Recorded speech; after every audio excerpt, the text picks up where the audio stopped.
Who is winning? We should not bow our heads in shame as a nation.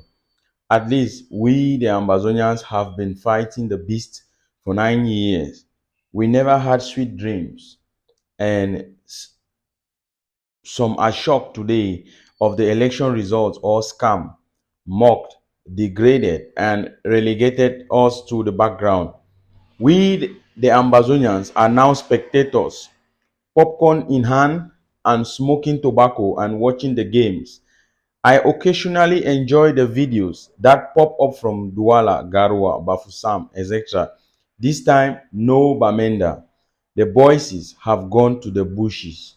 Instead, those directly affected by the fraud of the 2025 vote should learn to shoot like the snipers and go after those that sent them in the first place.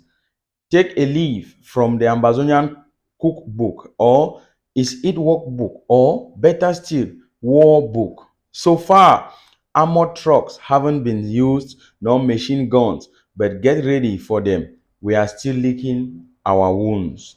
Don't we know those who sit in high offices and get orders for innocent civilians to be killed?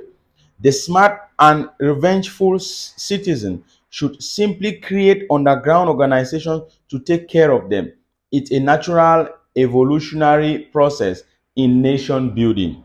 As long as a regime uses rogue tactics to muscle civilians, which they are, those civilians have to think of ways to go rogue.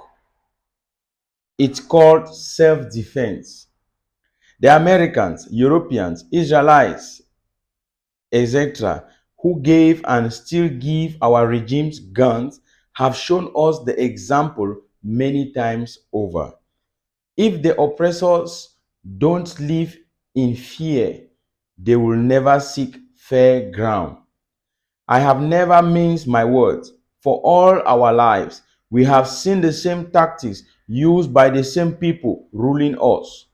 People who were in power before many of us were born 50 years ago. We were born to the news of Makiza terrorists, and we believe it. And some who had lived it believed it. Recently, some have been born to the news of the Amber terrorists, and they believe it. Meanwhile, some who lived before the Amber emergence and understand the root cause have pretentiously sided with the same person or system that has been the terrorist from the very beginning of the creation of this shithole state, and still rigging the people's votes. How long can we be so stupid? What's been done today to the masses by the regime's thugs is not a change or script nor playbook. It's the same script from the same playbook, and it's working. When Ambazonia went against the practices prescribed by that playbook, it's the same shameless ones complaining today against the Paul Biya system of rigging votes who denounce Ambazonia. They mocked it, blackmailed it, abused it, and blacklisted it. What did they expect? All across the nation, there are riots and violent responses, but this time, every vigilant person realizes that the Ambazonia Anglophone is totally absent in the fight and news. No death in Bamenda so far for the first time. This is serious. The most powerful cylinder in the Cameroon combustion process is not letting out steam. What is the message? If the Anglophones had been involved, they would have spearheaded the resistance against the Bia's 2025 election fraud.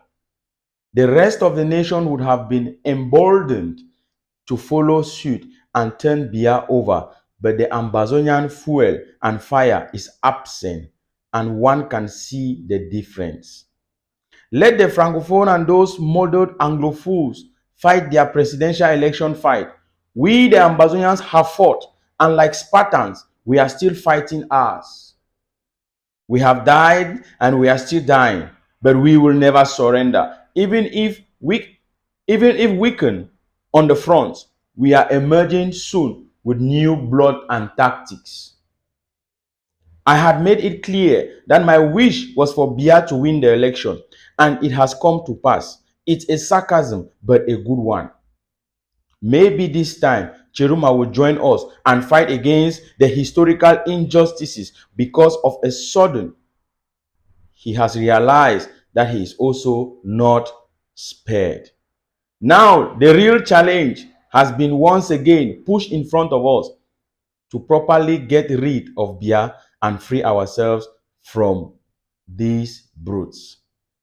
The willing Francophones should now think to support Ambazonia and also get lessons from us on how to fight the regime they once supported to crush Ambazonia.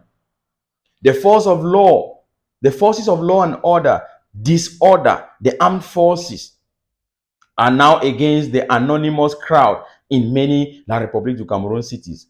And so far, there are few casualties. The army is an instrument for bolstering, protecting, and expanding the established order of the present. The masses, on the other hand, have momentum but haven't formed a movement yet. The momentum of the masses transcends into a mass movement only through vigorous leadership. For now, there is no leadership to lead the dispersed and disarrayed masses into a compact movement. Cheruma has been an opposition leader, which means he has a practical organization already and will be difficult to pass over as a revolutionary leader.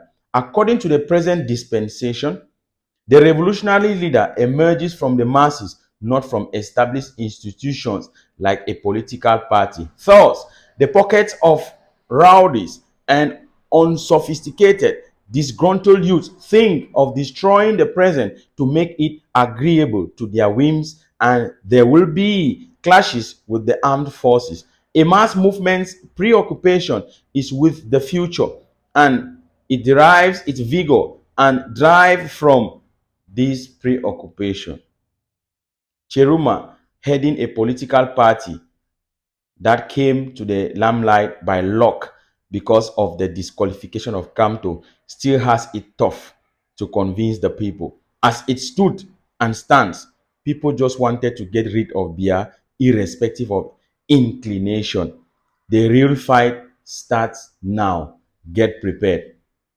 PK, 27 October 2025, day of false election result. This one na special message wey come from PK, a very brilliant Ambazonian mind. He is based in Switzerland. We thank him for this message. I couldn't have read it alone. I decided to bring it to your attention. Thank you so much, PK. Thank you, Ambazonians. And una thank me, PK, for comment section. I will see you again for my next update. And even if I explain anything, you not already understand the message. Thank you.